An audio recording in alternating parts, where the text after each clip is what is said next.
Hi, Asante. Welcome. Thanks for joining me. Yeah, thanks for having me. This is gonna be good. This is going to be good. Yes. So, you are involved in mental health, to say it very simply. Understatement of the year. Exactly. And maybe you could start off by just talking about what got you into maybe sharing a bit of your story. You have a really great TED Talk that's up, a Tedx Talk, where you really get into your story. You meld in some spoken word and some rap. It's really great. Um, but maybe you could just share a little synopsis of it with us today. Damn, you really put me on the spot. Um, Sorry. no, it's all good. Um, I'm never actually very serious. Uh, but I guess the TED Talk is really just kind of a summary of my life and how going from like a somewhat normal childhood and events happened in my life where my mom got super sick with mental health challenges, and then I subsequently got super sick with mental health challenges, and just what that journey into that and through it and out of it was like for me. It was, the hardest part was close to a 10-year journey, and so really the talk is about what it was like, and not just what it was like, but like really what I was trying to achieve was to really bring people into the experience of it. Um, it's easy to describe something as horrible or harrowing or all these things and use adjectives, but I was really trying to get folks to experience what I was experiencing and how I was experiencing it, and that's why within the story I told other multiple stories to hopefully exemplify that, and then at the end it's like you know uh, you know you get some help and you start helping yourself, and the impact or the effect can be transformative. And I kind of ended off talking about all the ways in which my life has opened up and been transformed in ways that I never thought would have been possible when I was in my darkest times, that kind of thing. So it was really an interesting experience. But yeah, I mean, how I got into mental health was, what's interesting is, when I was a kid, this was never on my radar whatsoever. It wasn't like I want to grow up and work with people. Not at all. I was a kid who played a lot of video games and played a lot of sports, so that's like where my interests were. So for me, it was like I want to work in sports, maybe in journalism, or I want to work in tech. So, at the age of 13 or 14, I started building websites from scratch, like HTML coding kind of Whoa. stuff. Yeah, like, my brother had a book lying around. I just started reading it and building my own websites in like grade 9, just out of general interest.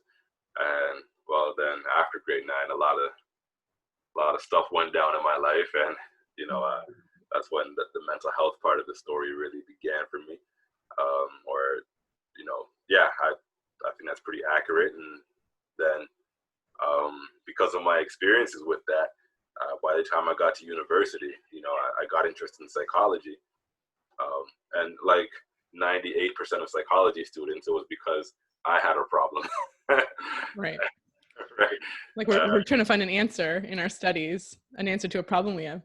That's exactly it, right? So and I just became really interested in people. What it really was is that I had, because of the instability in my life growing up, in terms of an unstable relationship with my father, and then the unstable relationship between my mother and my father, and then unstable being in a community with a lot of instability in terms of poverty, and people are going in and out of jail, some people die, that kind of thing. When you grow up with that level of instability, you really, for me at least, I was searching for safety, and I was having trouble finding safety in people for various different reasons. So I thought the more I could understand people, the safer I would be navigating the world.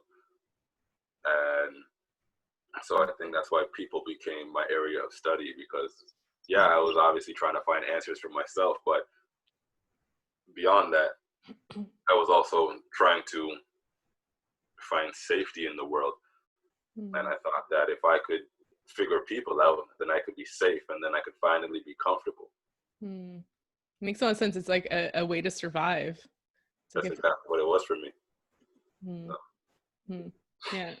It's like, if I can understand what people's motivations are, what's inside of them, then it'll prevent me from being abandoned or hurt, or just able to kind of navigate these waters. It's like learning to surf in a storm. Oh, that's a great metaphor. Shit. So many surfing metaphors on my sleeve. This is amazing. Yeah. And so when you started did you feel like your studies were helpful in that? Do you feel like they gave you that insight into people to help you navigate them in a personal way? It was a great Eurocentric lens foundation of the world. But, it really did kind of get me started in terms of, it did help. Like, I can't front and be like, no, it didn't. Like, it really did help. But, I had to kind of take that springboard and do a lot of the exploration myself, which I'm obsessed with people. Like, I just love people so much. And I'm always trying to learn more and more about people and what makes people tick. And, at first it started with me wanting to make my world more stable and safe, but now that has extended into trying to help other folks and, help their worlds feel safer to them. And now, with the stuff I've been doing the last few weeks and, the last month or so, where I've kind of, I tweeted a bunch of stuff and all of a sudden I have a platform. It's kind of like, okay, how can I maybe help the people out in the world feel safer navigating the world and make the world a safer place to navigate? Because I think people are everything, Yeah, I definitely agree with that. Like, I think you can kind of divide interests into people and things, and so like it's almost like you started off being like, I want to learn how to make websites and get into tech and learn more about things, and it was like, no, people are way more interesting. Right. You know what I'm saying? Like, imagine I went down that road. Well, it's funny because every time I have a tech issue, I'm always like, there is an answer though. As long as you get the person that built it or knows, there's an actual answer to every tech problem.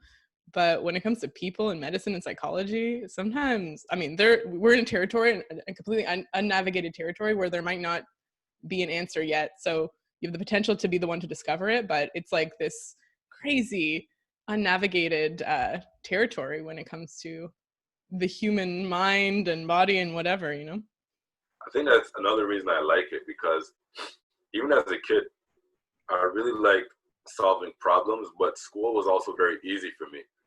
So I got bored really quick because I feel like, the curriculum is not really set up for exploration. It's kind of set up for, essentially regurgitating the things that are given to you.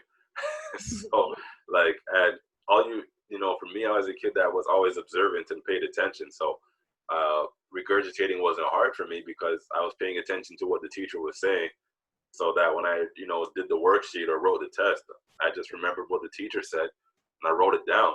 You know what I mean? I don't know if that made me a particularly smart kid, but I got good marks because I just kind of figured out the system. Right.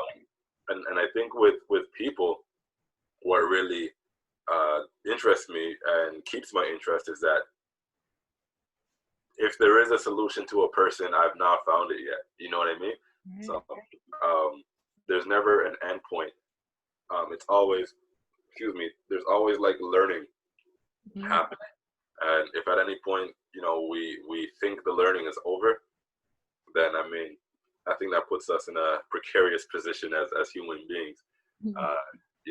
Even speaking from my own experience, where I thought, like I had a good enough foundation to walk through the world, and then kind of blew up my life in my mid-20s and I had to start over. Right. That's like, yeah, it's like once you're like, I've figured out this lesson, I've got my self-worth in check, I'm good, then life throws you a major test. Yeah. Here comes a relationship that's really going to make you question whatever thing you think you have a handle on now, you know? Yeah. It's a never ending journey, which is why it's so interesting. And there really is no, you know, the answers are not in a multiple choice list. I wish. Or maybe I don't wish. I don't know. I've always preferred essay answers than multiple choice. I was that kid. So. Yeah, life is like a long essay answer, not a multiple choice, not a multiple choice exam. Can you talk about what you're up to in the past few weeks? Oh man, so I've been talking to white people about racism.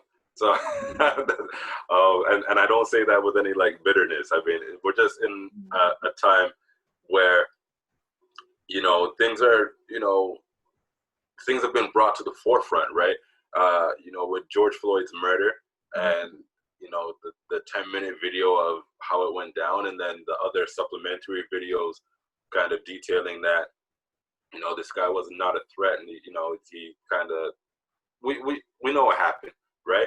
And, you know, with everyone being at home and not distracted by things like sports and movies and entertainment and going out to the bar or whatever it is, I mean, it's kind of been the perfect storm for everyone to kind of wake up and see what's been happening in the world, and to, you know, essentially see the experiences of Black people that we've been trying to tell people for quite a long time, but, you know, few people were listening.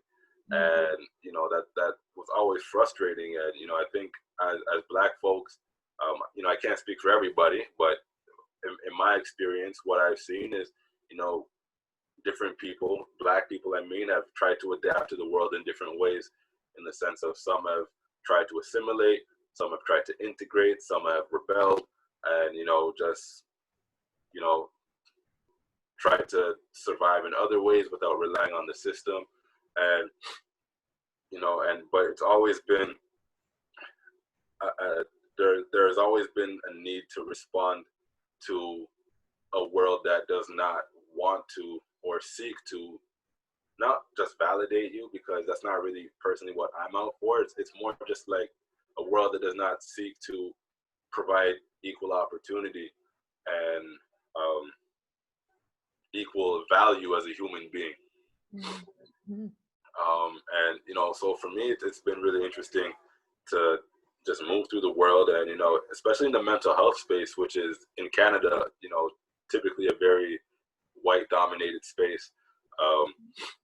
And, you know, a lot of the folks that I know, you know, it was really interesting to hear people like apologizing to me, and getting all these text messages and folks saying, you know, they didn't understand racism before, and how being complicit, or how they were complicit, and how being complicit is damaging, and a lot of different things. And I wrote this really dope article. I'm not gonna front like it wasn't good. Like, it was good, and I'm not just saying that because, like, yeah, you know, I'm like sick with it, but, you know, it really has resonated with a lot of people, and, you know, it's been read like all over the world as far as New Zealand. So the article is called "I Shouldn't Say This," and it was posted on a website called kbiinspires.com. It's a small like online youth mag here in Canada. The magazine is called Inspire Magazine. So anyone who's listening or watching, yeah, we'll put the link to it in the show notes for sure. Yeah. Yeah, but essentially the article, I'm not gonna spoil it too much, but what it really was for me a personal reflection on, you know, the murder of George Floyd, racism in general, things like mental health, and you know, essentially what it means to be an ally. So, you know, I kind of just talked about all the ways in which I noticed racism in the world by virtue of my experience as a Black person, that other folks who are not Black probably have not noticed. And then I go on to talk more about my own personal experiences and the things I have to worry about every single day as a Black person, and the mental energy that I need to expend and the mental resources that I need to devote to navigating this world just to survive and do the most basic and simple of things, and how, you know, the impact of, you know, that the stress of that is detrimental. But also the other, you know, big thing I was focused on is, if you have an entire community of people that is spending all of their mental resources all the time navigating a system that, you know, they shouldn't need to navigate it in that way if it was fair and if it was safe. But, you know, it's like you're walking through a labyrinth and you don't have a map and it's dark and there's no way, you know, and you got to figure out how to get to the end point. And every day you wake up, you know, randomly the labyrinth changes and it's different and you got to start all over again. And, you know, what equality would look like is if suddenly all of those labyrinth walls just crumble to the ground, right? So now imagine all of the people who have to navigate this world, and right now focusing specifically on Black folks because that's my experience. If we didn't have to spend so much mental resources on just navigation, and we could instead spend those mental resources on other things like, you know, family and community or innovation or what have you, just on other things, you know what I'm saying, on just joy and happiness and fun, you know, on living. But we spend so much of our time on safety, so we don't always get to the living part, right? So I just gave away, you know, the second part of my article, but essentially, you know, it's a huge disservice to the world. And, you know, oftentimes when I talk about racism, I talk about it from obviously the perspective of the impact it has on me and people who look like me on a like very personal level. But I also talk about it from the perspective of the impact it has on the world. Because you subjugate a community for long enough, and well, now, you know, and, you know, before I go into what I'm going to say, if you, any community that has been subjugated is going to end up impoverished, and any impoverished community around the world is going to have the same problems. You know, the studies and the statistics bear that out, whether it's here, whether it's here in Toronto or whether you're in the Philippines. You know, you're gonna find crime, you're gonna find theft, you're gonna find, you know, drug habits, you're gonna find prostitution, you're gonna find teenage pregnancy, you're gonna find fractured families, you're gonna find all of these things in any impoverished community, right? So, you know, I know a lot of folks want to say, oh, that's a Black problem, or, you know, why Black folks keep killing each other, Black on Black crime, all these different things. And it's like, these are systemic issues. You know, what you're seeing are symptoms of systems that don't work for people. So going back to what I was saying is, when you subjugate people, you are creating societal ills. So if I'm a person in power and I'm subjugating a group of people, what I'm doing is actually hurting society by doing that, because now there's crime in my city. And now there are healthcare issues in my city. And now, you know, there are mental health challenges in my city. And now the system is overburdened. And then I complain that I don't want to pay more taxes to help those people out. And guess what? You wouldn't have to pay more taxes to help those people out if you didn't subjugate them in the first place, right? So when we talk about racism, it's obviously a personal issue in terms of, you know, the impact on individual lives, but it's also a societal issue. You know, we look at Toronto, and it's a city that is diversifying very, very quickly. And the people who are having the children are immigrants and non-white people, essentially, right? And so now if, you know, more than half of your city are made up of immigrants, and you know, in terms of, I'm not sure the actual numbers, but I think we're approaching more than 50% people of color in Toronto very soon. And if those are the people having kids, but they're poor and they're, you know, they're not given equal opportunity to educate themselves or become professionals, a generation or two from now, who is going to hold up the infrastructure of our society? And I think it's so interesting too, the part about the energy drain that's invisible to people, that, and I'm actually wondering if how what it took for you to realize that energy drain, because if it's something that you were always living with, I can imagine that it was hard to even it's like a fish swimming in water, right? It's like, oh yeah, a big part of my psyche is dedicated to trying to stay safe, and other people are not necessarily living with this same dilemma. Like, can you maybe speak a little bit more about that, about like you know, realizing like, oh yeah, I'm navigating the world in a labyrinth, and white people are not necessarily doing that.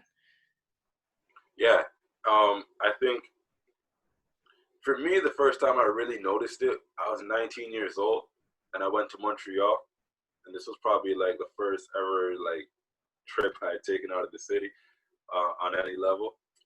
That wasn't, you know, going back home to Jamaica. But I remember being in Montreal. It was a short trip. I was only there for like 4 days. It was like a long weekend or something. I don't remember what it was, but it was the summertime. Or anyway, but and I was walking down this street on like the second day I was there, and I remember just kind of like surveilling the people around me, and then it just hit me that, why am I doing this? I'm in a safe place. And, you know, and that was really because I'd always been in the hood all the time. So you always have to know what's going on in your surroundings. You always have to be aware. You always have to be hyper vigilant, right? So it really hit me when I was in Montreal that I was living a life of hypervigilance all the time. You know, so that was the first time I really noticed it. Then afterward, I also noticed it when I finished university and I got my first job. And all of a sudden, I could pay my bills without worrying.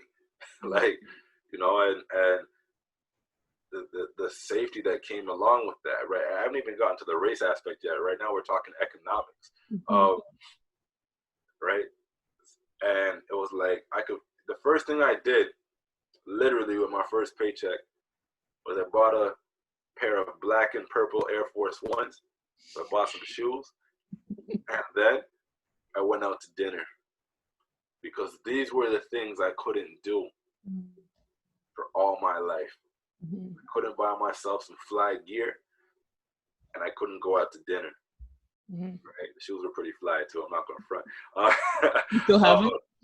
I wish I had them, but you know, I wore them too much and they kind of fell apart, and they don't make them anymore. Otherwise, I buy them back. That particular colorway. But anyway, in with respect to the race aspect, I think it was only recently with, you know, and I don't know if I should feel shame about saying that or what. I might or should feel for saying that, but I actually do kind of feel ashamed, because I don't know. I don't know why I do. I probably have to do some more reflection to figure that piece out. But you know, within the last month, and you know, today is what, June 25th, and so exactly a month since the murder of George Floyd, and seems like such a long time ago, don't it? Yeah. Right. Yeah. A lot has happened, but even in saying that, you know, this was the first time in my life where this month was the first time in my life where I felt like white people were seeing the world for how it really is, in terms of how someone who is not white, and particularly how a Black person, might experience the world. And what it has allowed for me is to not need to code switch all the time, right? Which I have been doing for a long time, because I realized when I was very young that I had to play the game, and that would be a survival mechanism in order for me to be able to not get vilified by school faculty, in order to make myself less threatening to police, in order to make myself less threatening to bosses at jobs, and that kind of thing. So it's really been in the last month or so where, you know, where my experience, where it felt like I can be as authentically myself and authentically Black as I've always wanted to be or felt, you know what I mean? In any space, and not just in spaces, you know, that were Black or urban or whatever the case may be, right? So even, you know, the way I'm talking to you now, I mean, I know we know each other and stuff like that, but, you know, typically for like things that might go out public, I would, you know, assume a different type of vernacular or tone of voice or what have you. But now I don't need to do that no more. It's right? like kind of changing yourself to fit on a dominant turf. Well, you know, one of the impacts of ideological whiteness is it wants everyone else to assimilate into it and doesn't want to see difference. And that's why we say things like, oh, I'm colorblind, you know, or, you know, I don't see color. And what that's really saying is that I don't see your color because I want y'all to act like me. Now, when you are a Black person, that's a safety issue, right? But the other piece of it is when you're a Black person, you're always navigating how far do you go in terms of how much do you modify how you move through the world in order to, you know, and I don't like the term I'm going to use, but I think it's the right term, to be accommodated, right? Because that's what it was, and maybe that's what it still is, because, you know, we're in the revolution, but we haven't seen the change yet, right? So for me to, you know, smile a lot and, you know, speak a particular way, it was in order to receive accommodation into a society that, you know, I was really doing those things not because I felt like I needed validation in terms of my worth as a person, but I needed to pay my bills, right? You know, but the flip side of that is, you know, when you're a Black person, your own community is always kind of watching you, like, are you still down for the cause, or are you still with us? That kind of thing, right? So not only am I playing the game in the, you know, world of economics, but I'm also having to navigate how I do play that game of economics so as to still remain a part of my own community, right? Still, you know, have acceptance in my own community. So this shit that I think about all the time. It's tough. It's like, yeah, it's like wanting that, well, existing in a society that requires this, like you were saying, code switching, that you have to sort of be something else, you're expected to be something else, and then at the same time feeling further and further away from your community. Like this idea of like they're watching me behave inauthentically, and I feel this pressure to behave inauthentically, to be accepted, or to move ahead in the way that this society expects me to, or tells me I need to, or even just to survive, That's what it is for me. It's not really about being accepted. I Mm. could really care less about being accepted. Like, that's not what I'm out for. If you like me, you like me. If you don't, you don't. But I need to pay my bills. Like, you know what I'm saying? Like, and I've spent, more than half of my life impoverished. So I know what it's like to not be able to pay bills.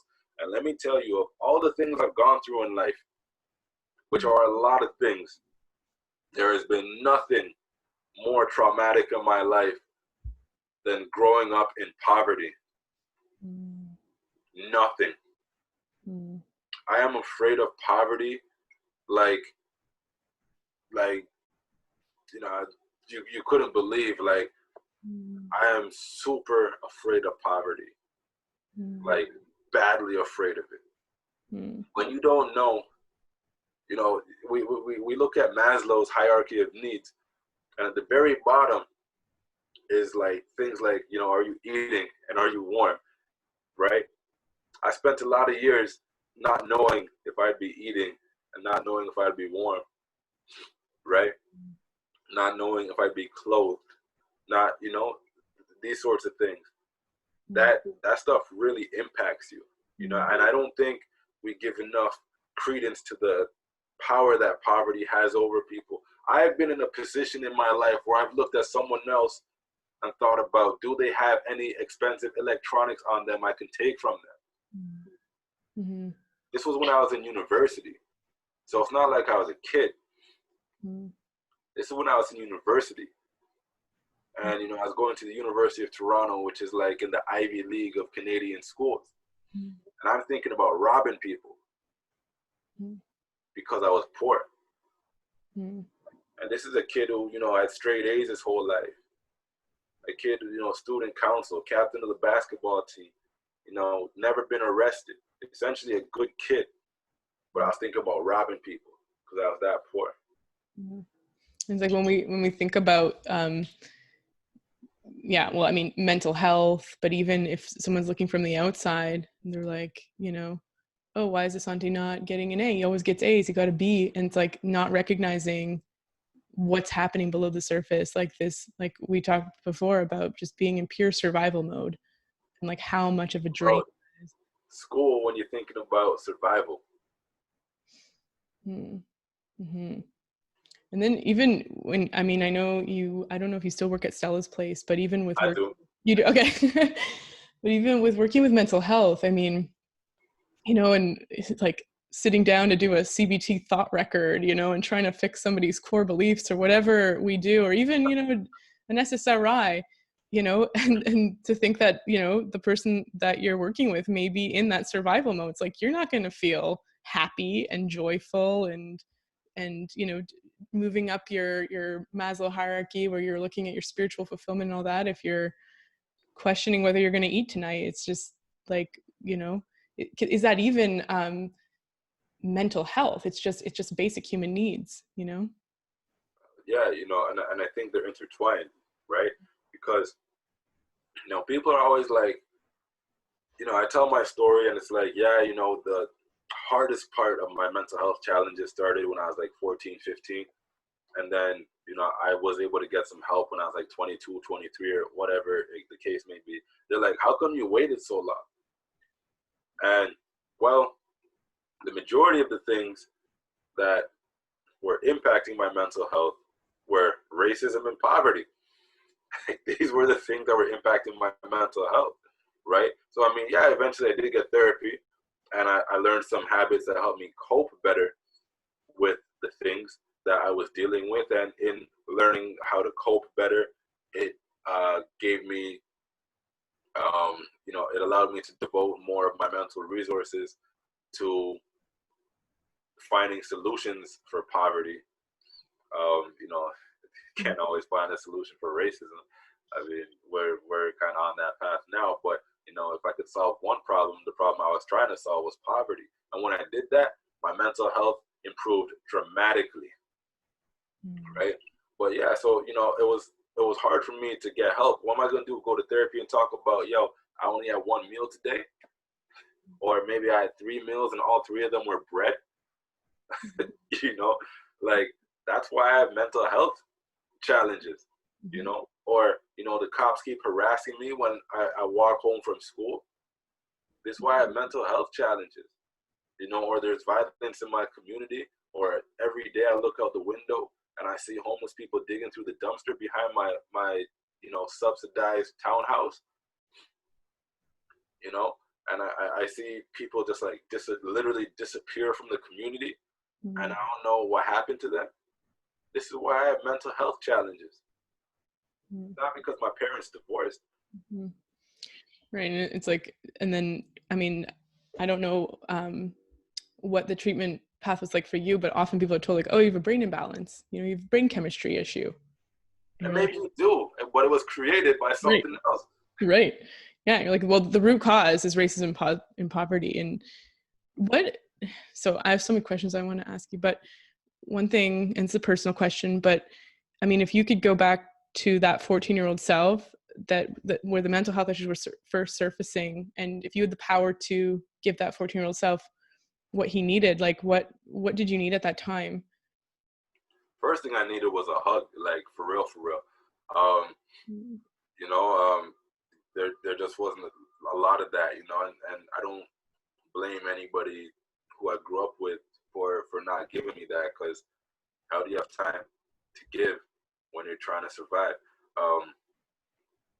But, you know, beyond that, I would say that to not try to walk this path alone, and to not feel shame for the situation that you're in. And, you know, that's a huge issue in our society. I'm going on my rants again. It's like we label people who are poor, we put shame on them. So then you become ashamed of being poor. And here's the thing, by virtue of being a kid who got good grades and was like in the gifted classes and stuff like that, you know, I was exposed to a lot of kids who weren't poor growing up. You know, in grade 7 and 8, I went to a school in a rich part of town, right? You know, so not only was it rich, was it almost all white. So I was dealing with like all these things at the same time. And, you know, I heard how they talked about, you know, poor people. There was a kid there who was poorer than me. You know, and he was a white kid. And they used to go in on this guy every day. You know, welfare this, Salvation Army that. You know, he'd wear, you know, the same like shirt every day because he didn't have any clothes, and he wear the same pants every day. People, oh man, you stink, and all these different. They like used to go in on this kid. So I didn't tell them where I lived. I didn't want them to know I lived in the projects, right? I just told them I told them the area of the city I lived in, because I was like the school wasn't close to where I lived, because where I lived was a more working class area. So I saw all the shame that was attached to being poor. So I started to feel ashamed of myself for being poor. You know what I mean? And then, you know, it's yeah. So that just had a huge impact on me. I don't remember the start of the question. I just started going off on a tangent. Sorry, you want to repeat the question for me? Thank you for sharing so candidly too. You know, I mean, this is really great. And I mean, yeah, I mean, the question was like, what would you have needed? And you were saying like, honestly, the first thing is just to get rid of that shame. Because again, like that, when we're talking of energy drains, like shame is a huge one, you know? Huge. Like soul sucking. And it was like this, I mean, it's such a bigger question, an issue with like our society and how we view poverty and how we project our own fears and shame of socioeconomic status on those who, you know, are suffering, right? And then you're like interjecting, you're like understanding like, you know, there's tons of shame being thrown at me, and I'm starting to feel that, you know. And you're also seeing a kid who's being pretty brutally bullied for the poverty that he's in, and there's like tons of fear I'm hearing come from that, like I don't want to be picked on like that, or like, you know,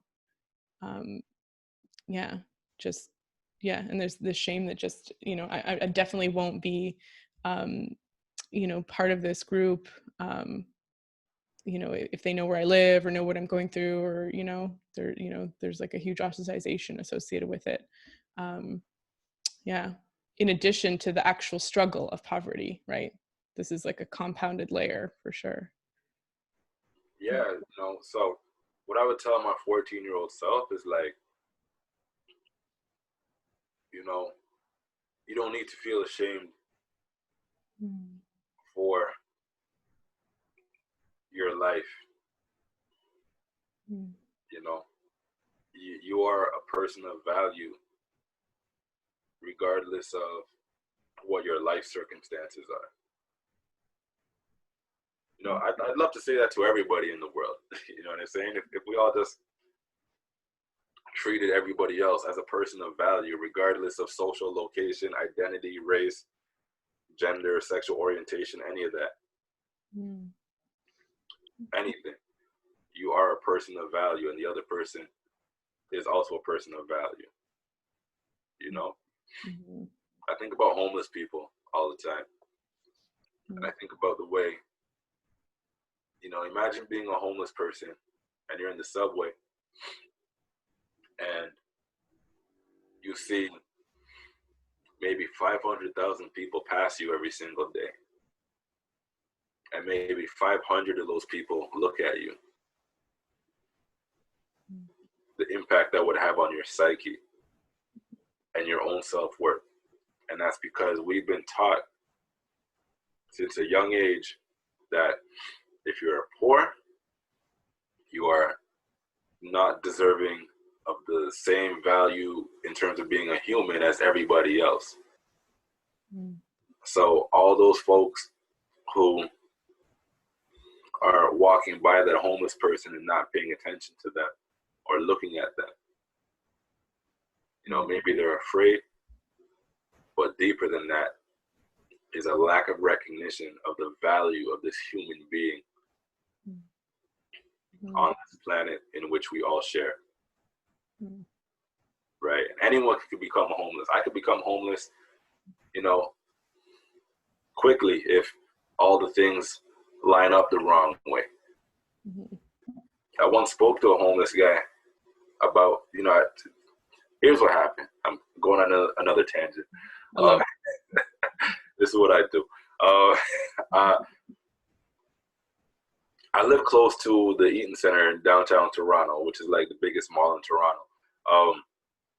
10-minute walk away.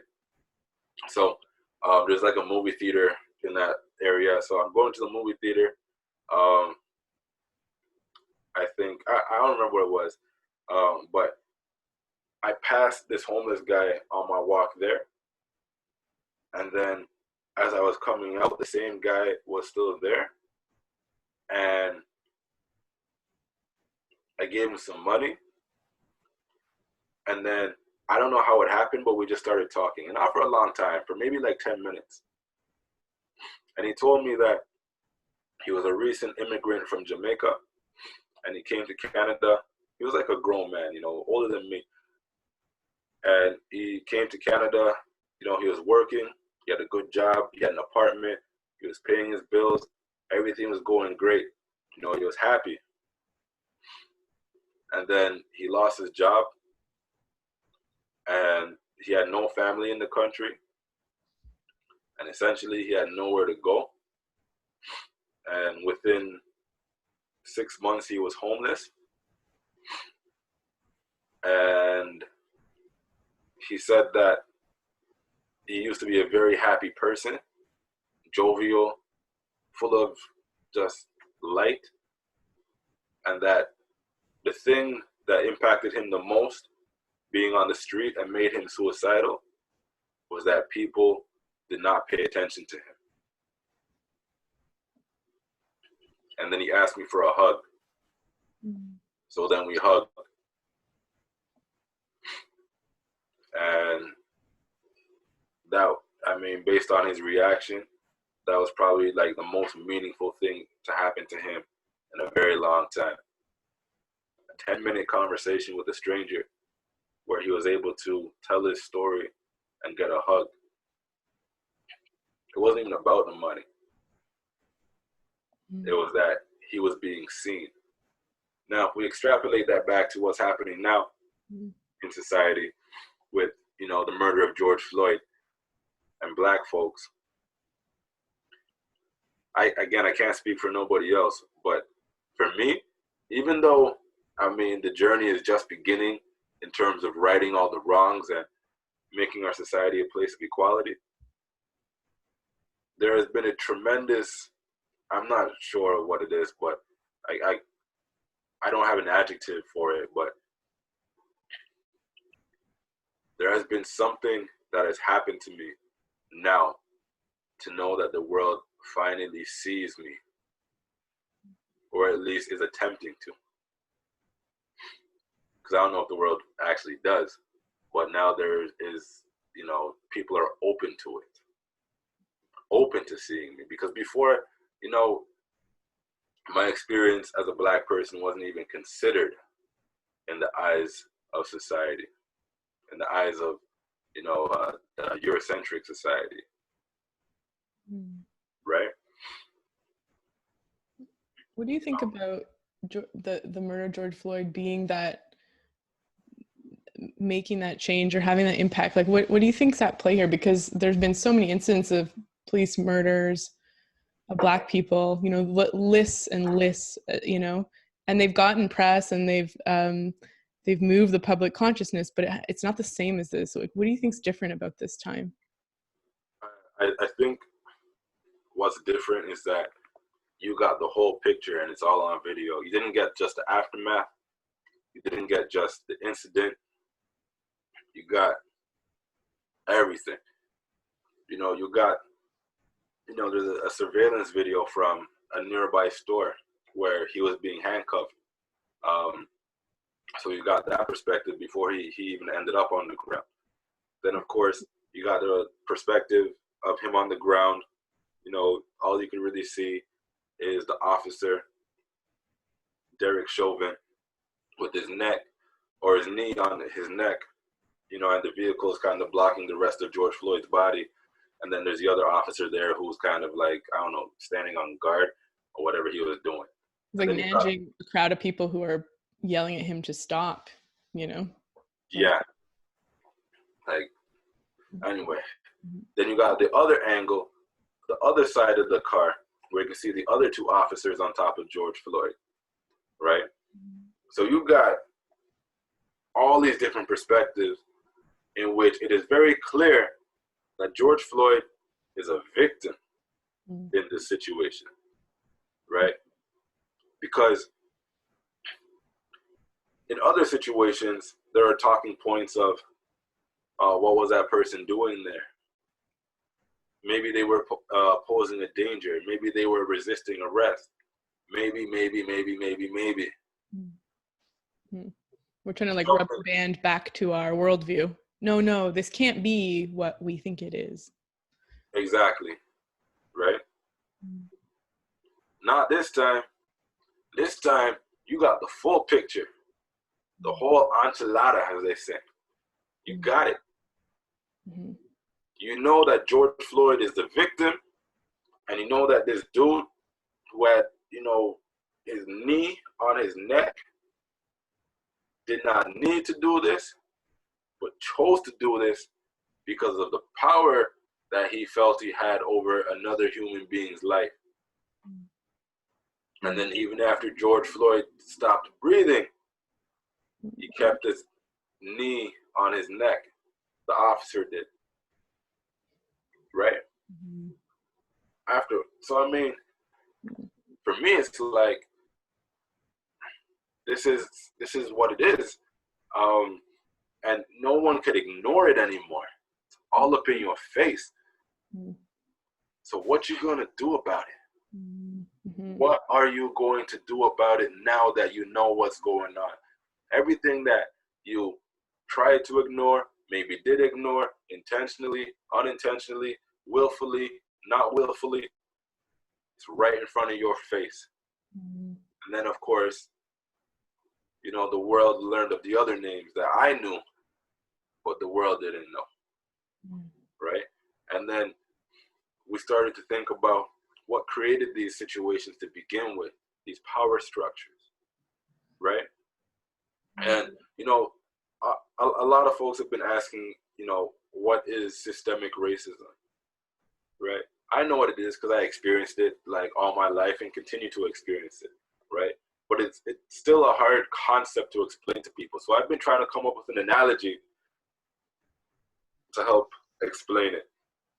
And here's how far I got so far. I'm going to give you the analogy. I'm a person that speaks English, and I invent a board game. And all of the instructions to this board game are in English. And then I invite a bunch of other people to the table to play this board game with me. These people either don't know English or have, you know, maybe a working, you know, maybe they have a little bit of English, you know, a working understanding of English, but they don't know English fluently. They know I know English, right? Who's going to win the game? And then I'm going to laugh at them and say, oh, they suck at this game because they can't compete with me.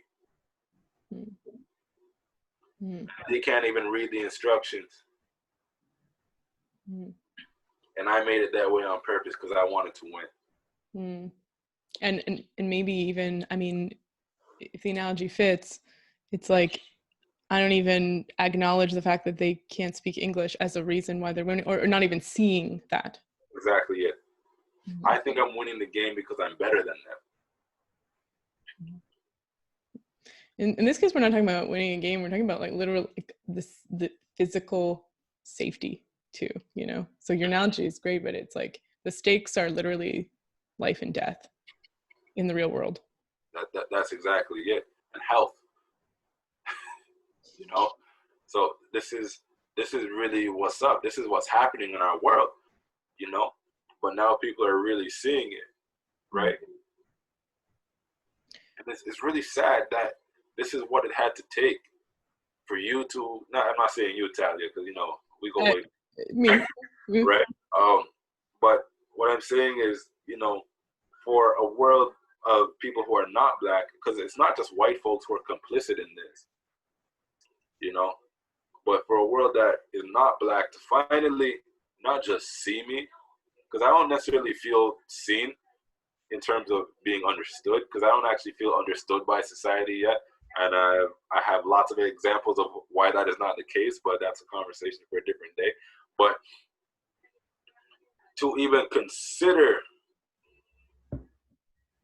that my value as a human being, you know, like this is where we're at, is that someone had to be murdered on camera in a way that was unequivocally wrong in order for not even all of society, but some of society to consider my humanity and to consider trying to see me and trying to understand me and my experience. And we're not even talking about doing anything about it yet, but just recognizing what it may be like to walk through this world with Black skin, right? You know, I've often thought about, you know, when I was growing up, I was like, damn, what if I just went somewhere where everybody was Black? What if I just moved to a country where everybody was Black, right? But then I think I grew up in Toronto since I was 2 years old, right? So even my own home culture as a Jamaican person, would I be able to fit in there, right? Okay, what if I, you know, go back to the continent of Africa? Would I be able to fit in Ethiopia?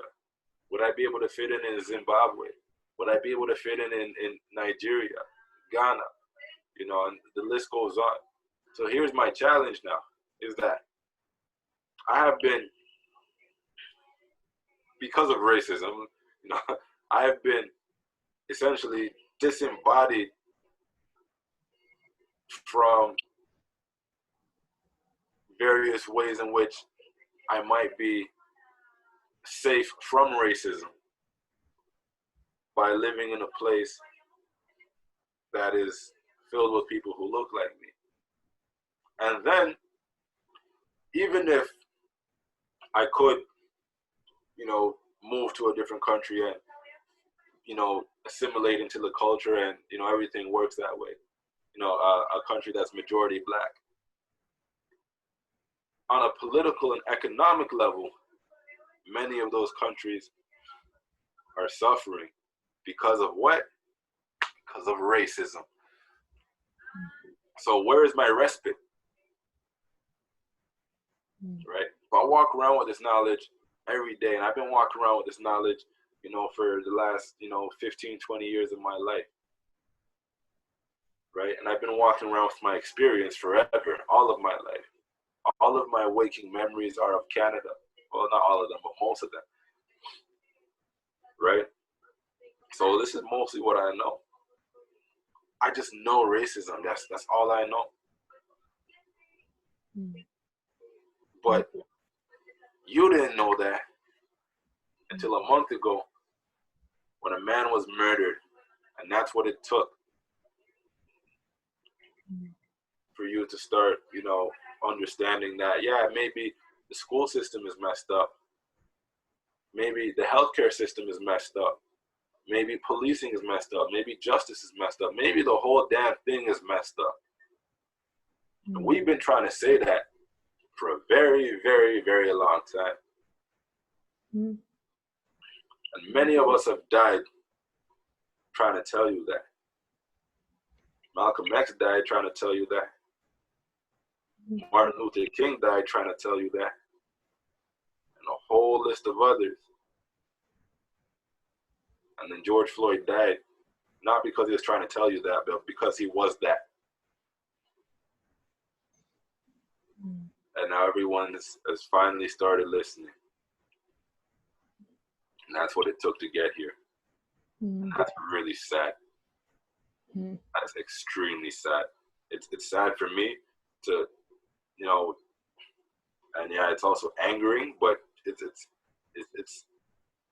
sad that there was not enough humanity in those who might have been complicit and in those who were explicit in the subjugation of Black people. To see what's going on, but to deny it, because to accept it would be too painful for them.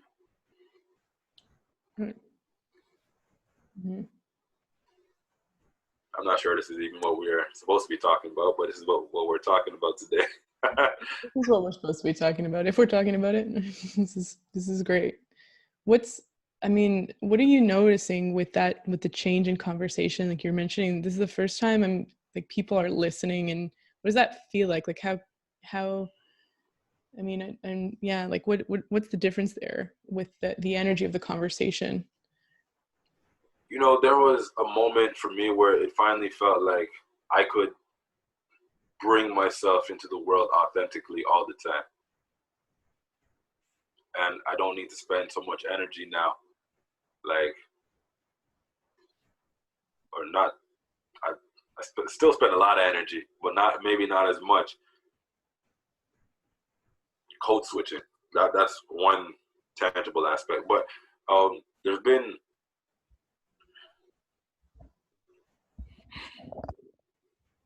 I don't know, the world just seems, I'm a hopeful person in general. So as much as I'm saying all these things that I'm saying to you right now, I still have a lot of hope and optimism. And I actually generally believe in the decency of human beings. I just think that, a lot of things were taught to us that distance us from our own humanity. I have a lot of theories about that, but, we only have so much time. I'm not watching the clock, by the way. This is good, so I'm going to keep going. I'm glad.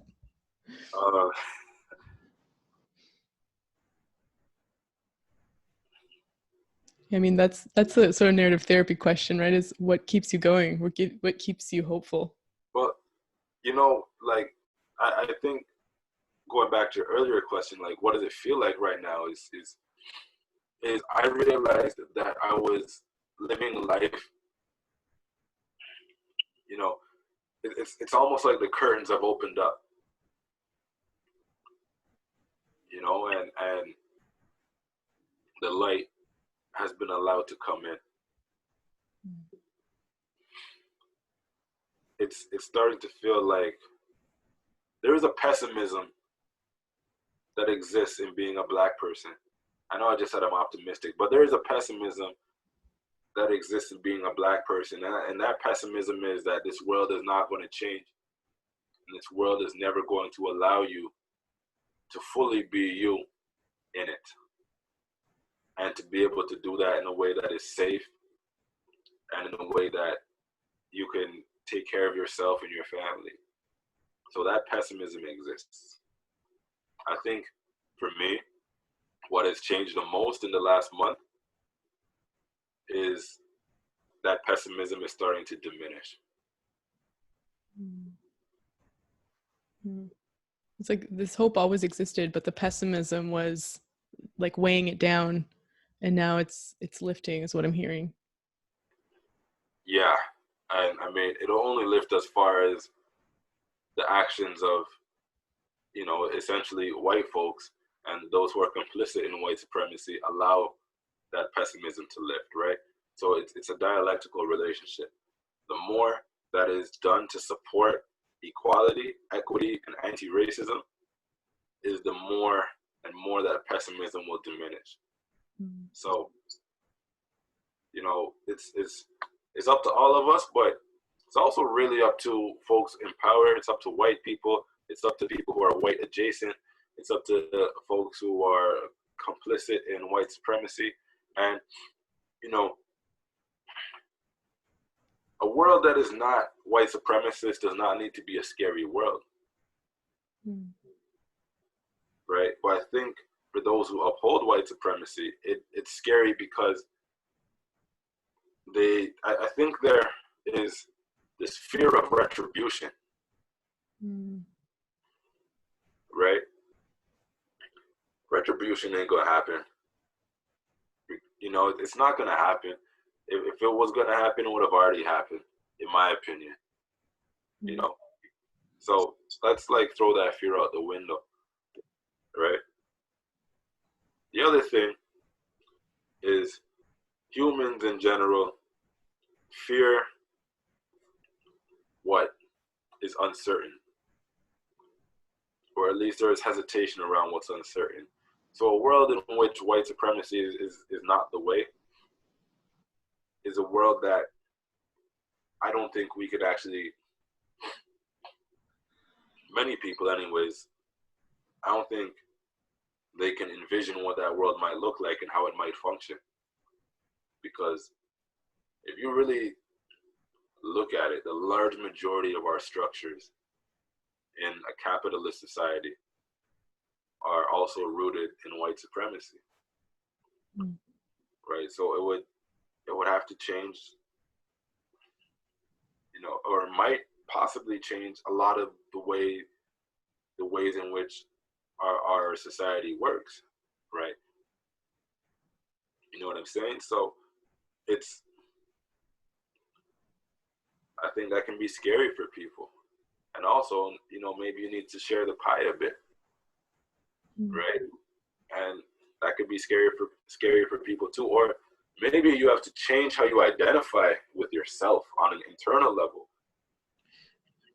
which is scary for people as well. You know, one of the fundamental challenges that a lot of folks who struggle with things like mental health challenges and you know, addictions of different kinds is the necessity to change your identity, right? Because if I'm a person who's been, you know, depressed all my life and anxious all my life, or, you know, I've had mental illness all my life and I haven't been able to control it, at some point I start to identify with that. So to be a different person and live differently means I need to de-identify with maybe all I've known to try to identify with something I don't know, and I don't know if that's going to work for me because I've never done it yet. So it's easier to stay where I'm at. And that's where we are with white supremacy. Mm-hmm. Yeah, it's almost like racism is an addiction almost. We're sort of like in the pre-contemplation stage or the contemplation stage, looking up the numbers in the phone book of like, you know, maybe there's a problem here. Like, maybe I need right, there is. to stop being racist. So yeah, but what I don't get is people who resist equality.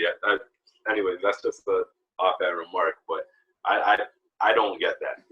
But well, I mean, I know you were throwing some really good theories in terms of like the fear, this really deep internalized fear. Maybe there's a conscious fear of retribution, but it's probably even deeper, like you said, of changing identity, the unknown. One thing that's coming to mind is trust in the Black community, right? Like that maybe it's time now to, I mean, one of the themes, you know, is listening, right? And curiosity, right. listen, humanity. You know, people are like, how do I be anti-racist? It's really easy. Like it's extremely easy. Compassion for your fellow human being, curiosity about their experience and how they walk through the world, and listening to them, and then believing them, and then using that knowledge to change your own behavior and to speak up when you see things that aren't working. 5 steps right there. This is how we just demolish racism. It's not hard, but each individual has to do it and commit to it. When, you know, in narrative therapy, we always talk about taking steps. Like what steps are you seeing people take, like either in the Black community? Well, I mean, it's massive steps in the Black community, but like in terms of the people that you're having conversation with, the white people that you're talking to, like what key steps have been taken or are people starting to take or think about taking that have been helpful? I think people are reading a lot. I know that for a fact. I mean, I've been trying to get some books out of the library and everything is like, it's gone. You're like, yes. Sold out on Amazon. Right? So even the like New York Times bestseller list is looking a lot different these days. Right? I used to search for the Black authors on that list, and I stopped even looking at that list because I was like, I'm never going to see myself on it. It's not a representation of what I would find valuable. Well, you know, that's changed. You know, even today I woke up, you know, and I checked Twitter, and James Baldwin is trending, and that shit's never happened before. You know what I'm saying? And it wasn't trending because like something had happened. It was like just people are talking about James Baldwin, like in different ways. You know what I'm saying?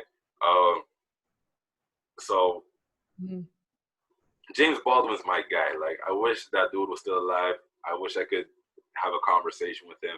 He is brilliant in terms of understanding.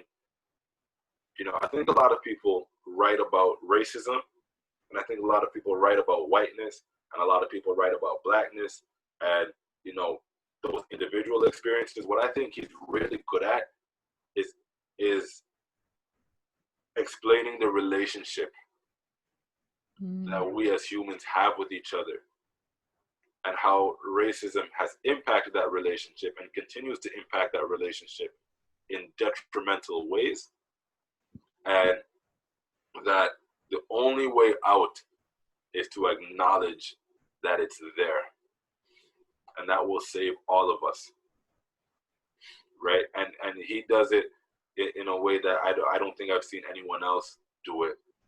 And he does it through he's able to weave history with the present, and, you know, he has predicted the future. Like, dude was absolutely brilliant.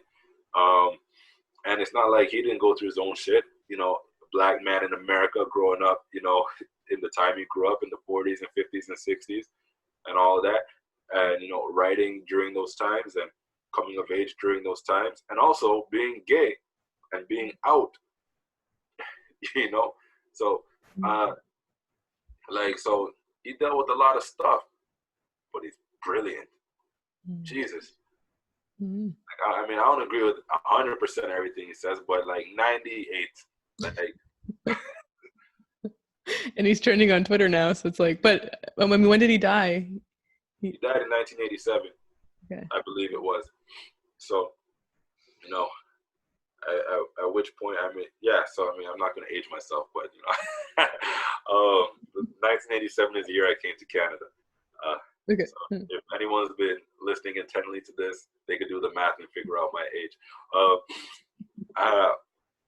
But the fact that, like, I'm usually, I guess for me, there is just an interest in blackness now that I just didn't see before from people who, like, were not,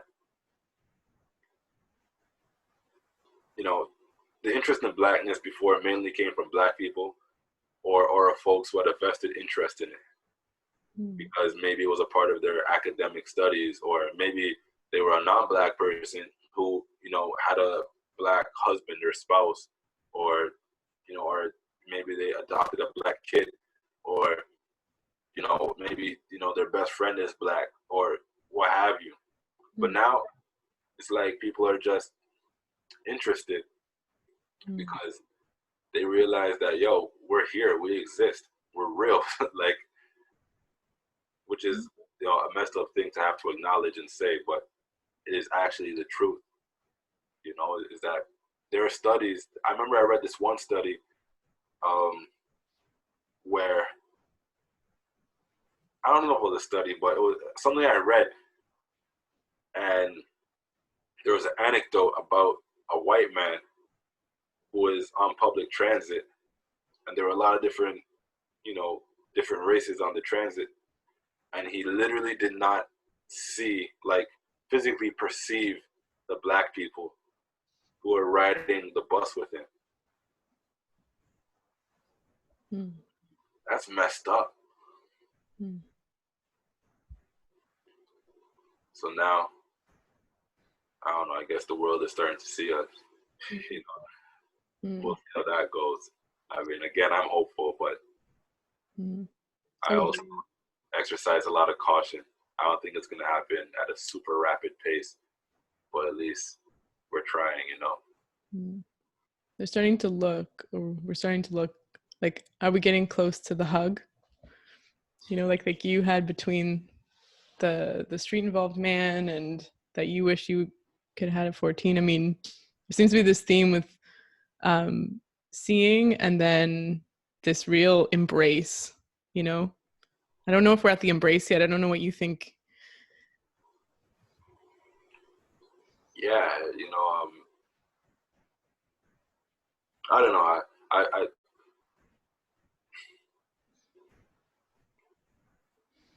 man, I wonder what that means, embracing, like, because for me that conjures up images of like white saviorism. That's not what I'm about. It's not what a lot of folks are about. For me, it's segregation is not legal anymore, but it still happens. So for me, what that embrace looks like for me is really just, we're all able to walk through the same gates, whoever we are. And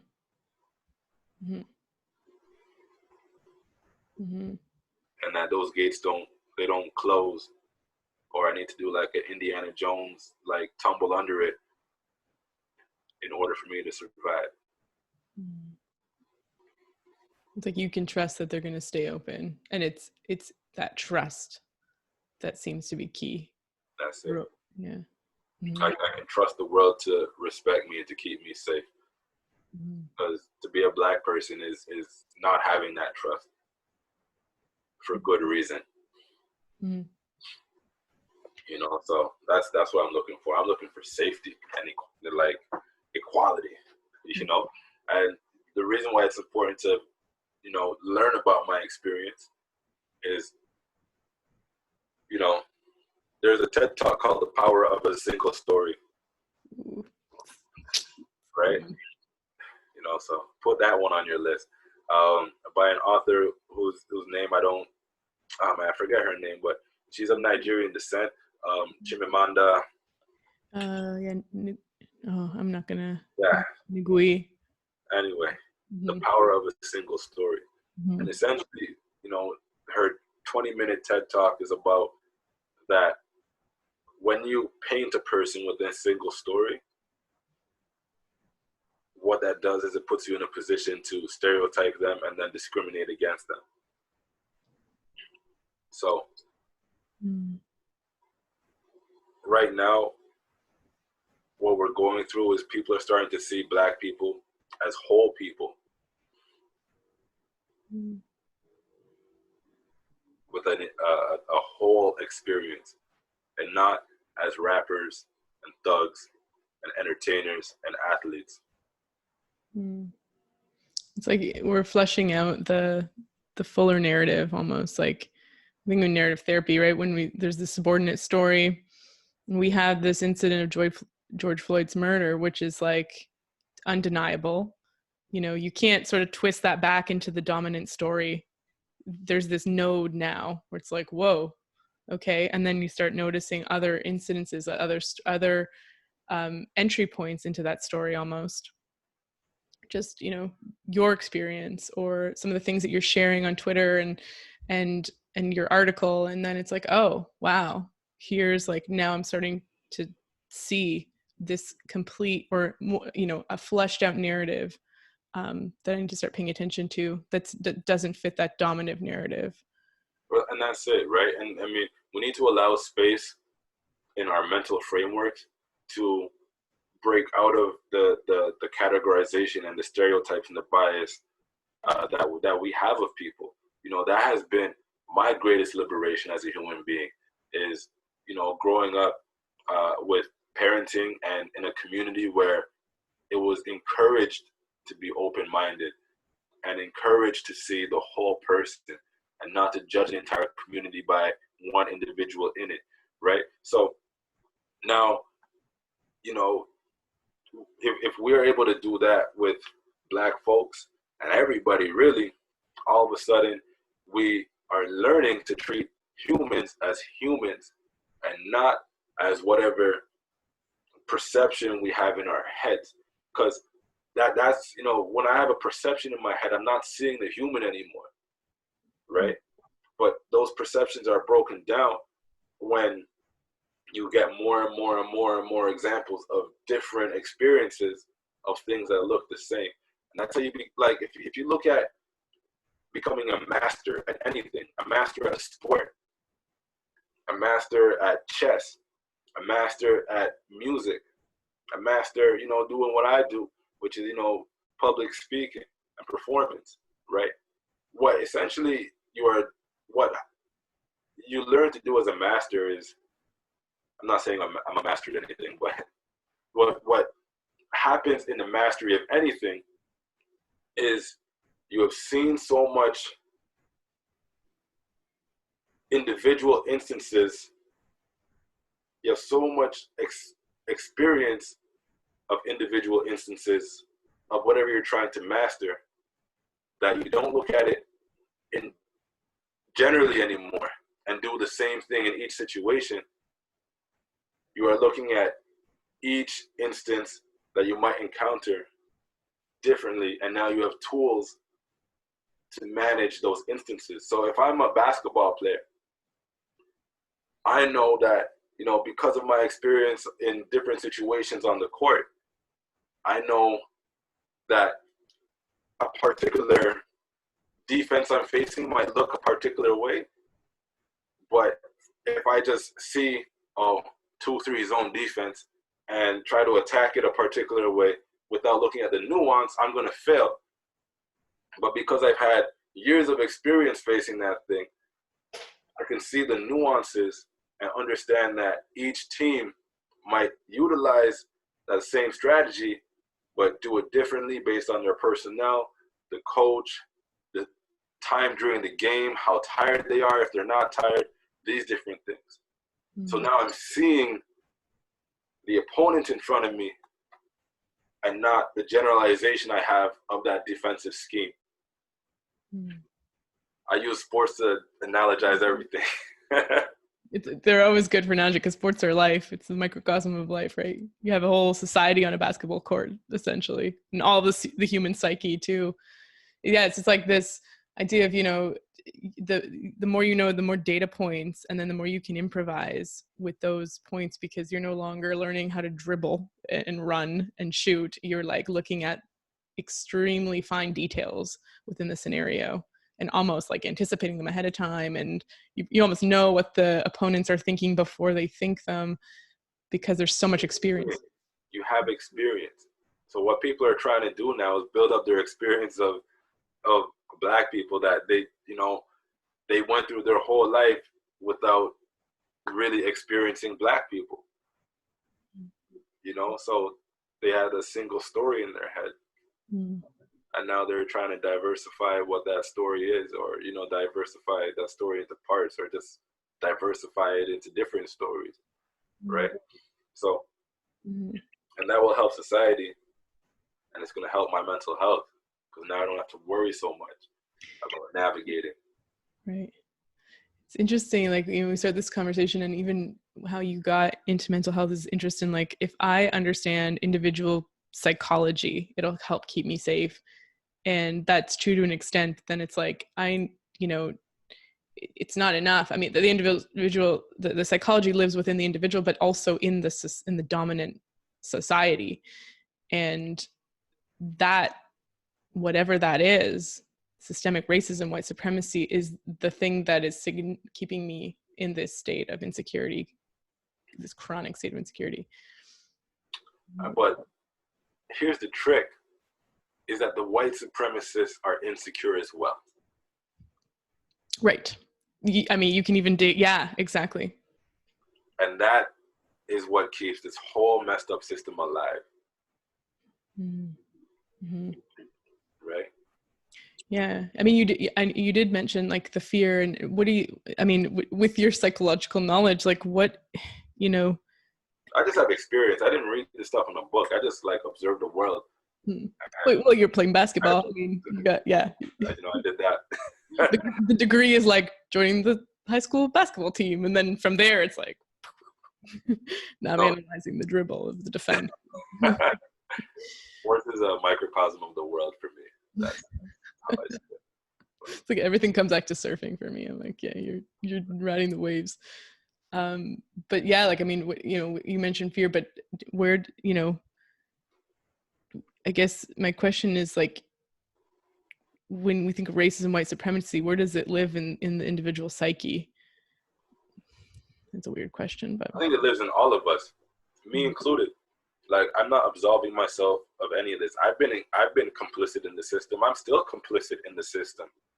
You know, after we get off our chat here, I'm gonna, you know, start working on some stuff for my job that, you know, exists within the system of capitalism, even though I work at a nonprofit, right? But I still rely on the system, right? So I mean,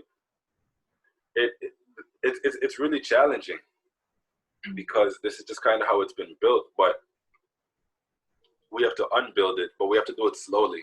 You know, it's like a Lego tower. We can't just like smash it to pieces.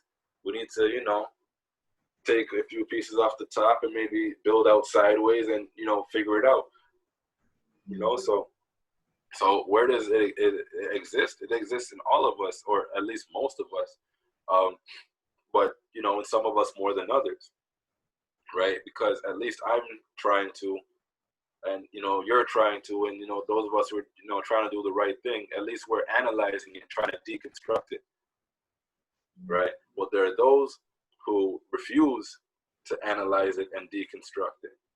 And I think as we go back to insecurity, where is that coming from? Imagine that you have been winning at a game for a very long time because you've known that you're cheating. And the other person's been accusing you of cheating, but they don't really have, you know, strong enough evidence because you have the rules to the game. What happens when you admit that you're cheating? You don't know how that person is going to react. and you might also lose the game. Right? Especially if you're winning because you're the only one in the board game that you invented that speaks English. That's it, right? So, that's where the insecurity is.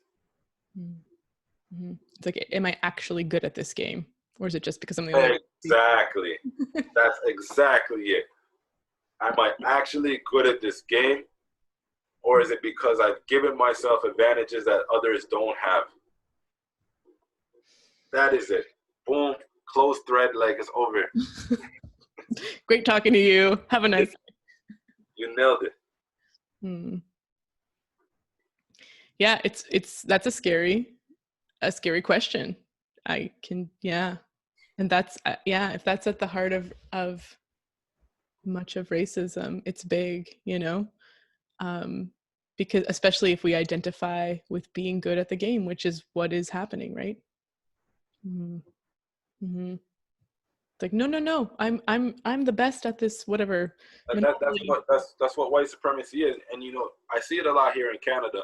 They say, oh no, this is everyone has equal opportunity here. If you work hard, you go to school, and you do this, you'll have the same amount of wealth as I have. And it's like, nah, bro, like that's not actually how it works. But embedded in that is what you said, is you want to believe that you're actually where you are because you're good at the game and the other person isn't. But what if the other person is just as good as at the game as you are, or maybe better? You don't want to admit that to yourself, right? Go back to sports. I mean, I'm not going to go there. Well, I think your board game analogy is awesome. I'm even thinking of ways, so it's like, I think it needs some tweaking, but I think I'm going in the right direction. But yeah. Well, it's almost like, so if I think of myself, I was born into a household where they already owned that game, probably, I would have to say. So I grew up, like, from a baby, that game was in the house. And then when I'm old enough to be able to kind of learn how to, like, playing with the pieces, just looking at it, it's familiar. And then you're also not only playing with people that don't speak the language that the game has been invented in and the rules are written in, and that the game is in, but the people that are playing are also, like, maybe sitting on chairs with spikes or in some unsafe environment where a lot of their attention and energy is being directed to shame and to feelings of lack of physical safety. And I'm like, I'm rocking this game. I'm so good. How come you guys are sucking? Like, how come you're not winning? It's like recognizing all the factors that are definitely not present when you just look at, like, the scoreboard, essentially. That's exactly it. And then, me on the flip side, I grew up hearing about the game. I grew up knowing that the game exists. I grew up maybe, playing a demo of the game, but I didn't get to play the game until I was 25. So who's going to be better at it? In your case, it's like you sit down and you have a proficiency at the game despite all that too, despite still dealing with shame and all that. Yeah. I mean, I think so, but it's also like, so there's this, perhaps, I don't know what it is. I don't know, like maybe I had to learn how to speak the language of the game. Right. That's exactly it. I mean, one of the secrets that I don't necessarily say out loud or say in public, but I'm going to say now because, there are fewer ramifications for my honesty these days, is that one of the reasons why I joined the organization that I currently work at is because I knew that they had a lot of access, or I'd be in a lot of environments where I'd be around rich white people. And I understood that if I'm going to grow economically in this country, I need to know how to talk to rich white people and socialize with rich white people and understand rich white people. So I put myself in a position where I would get paid to learn that. So, and I'd be remiss to say that it hasn't worked out in my favor, because now I'm pretty good at it. Whereas before I was terrible and I was a fish out of water. So, but this is how I need to move through the world. It's not fair. And sometimes you have to give up pieces of yourself to do it. Or maybe you don't have to, but you know, that's how some of us have, you know, learned to navigate it, right? Mm-hmm. You It's know, a and then survival now I'm like reclaiming those pieces of myself after you know, I don't know, I've reached a particular level of economic freedom. I don't know what to call it, but essentially I could pay my bills and not have to worry about it. Mm-hmm. Right. It was like it took that to get out of that survival mode, and you know, these extra steps that maybe other people didn't have to. Well, other people definitely didn't have to take, and it was like I had to like do all this, strategize in this way in order to have the economic stability. Those people are just being themselves. I had to learn how to operate in those environments. Mm. They were trained to operate in those environments. Mm. That's different. They started playing the sport, you know, when they were 3. I started playing as an adult. I mean, I might become good enough to compete one day, but it's going to be hard to be the best at it. Right. You were like, "Okay, hand me those rules. Let me read them. Let me learn this thing." But I got my own game I'd rather be playing. But that's it. Mm-hmm. So you're always wearing a mask every time you leave your community. I hate that. Mm. It really, it's insidious to feel like, yo, am I being myself all the time? That's why Dave Chappelle left his show. Mm. You know, he tries to explain that in different ways. I don't think people really get it. But that's why he left his show, is that, like, you know, was he sacrificing himself? He chose not to sacrifice his identity for money, right? That's what that, you know, new show on Netflix, you know, #BlackAF, that's what it's really about, is, you know, how do I stay connected to who I am as a Black person as I climb the economic ladder? And how do I navigate that while also maintaining a grasp on my own identity? Mm. So it's really hard when you're not an athlete or entertainer to be authentically Black all the time in all of your spaces and still be successful. And that's a problem. Mm-hmm. Mm-hmm. What would it take to get there? Recognizing difference. I'm moving around now. Recognizing difference, and that difference is okay. It's all right. Mm-hmm. You know, it's, you know, I'm Black, you're white, someone else is Asian, someone else is South Asian. You know, that's cool. Like, we're allowed to be different. We're allowed to exist in different ways in the world. But there's also a commonality among all of us. We all want joy. We all want love. We all want freedom. We all want connection. We all want community. And we all want that very deeply, from a very visceral place. We're all humans, you know? That's it. That's it. So I don't think it's hard, but I think we've been misled by, you know, dominant thought in society. I was going to use like a real academic word, but I decided not to. But Spit it out. Come on. nah, I'm good.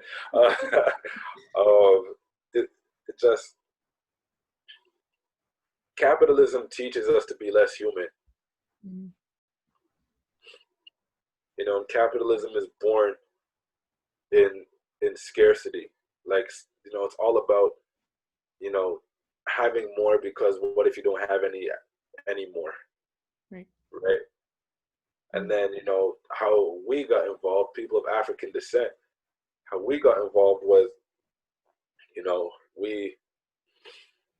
essentially, Europeans and others who would use our labor had to create myths about us in order to justify the brutality with which we were treated, in order to, essentially have us do the work. And the only thing that kept us alive, us as people of African descent, was actually our humanity. Because imagine we all said, yo, F those Europeans and others who would wish to use us as laborers, and we just killed all of them. Because we had the numbers. And the strength, and yeah. Mm-hmm. Right? Mm-hmm. It's not that we couldn't organize, we did. Go look at the Haitian Revolution. Like, it happened. Right? But that was also a very violent time in Haiti when, they essentially freed themselves from slavery. And, they're still also being punished for that. Right? So what has kept us alive has been our humanity. What capitalism does is it tries to remove humanity so as to exploit. It's like we're cogs, right, in a machine. And if what happens to a cog that doesn't fit a machine?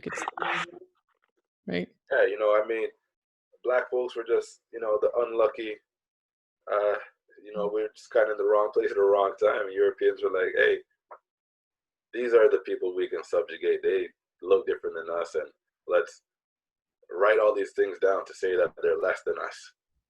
And let's just keep saying it and keep finding reasons to justify it and inventing science to justify it, et cetera, et cetera. And now those myths and justifications have become beliefs on which our society is built. So we gotta unlearn all that stuff and move forward. But I think that's the last thing I'll say. I gotta run soon, Talia. No, I appreciate so much, Asante, you joining me and sharing this and having these conversations again, because it can't be easy. No, it's not. It's exhausting.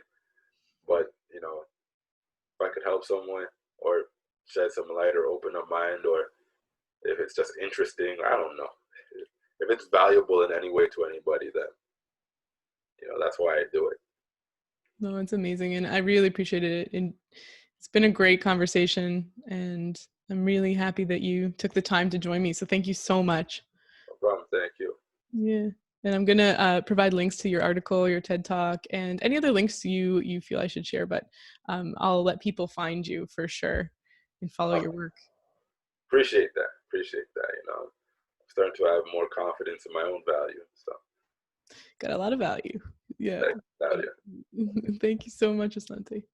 All right. Appreciate it. And take it easy.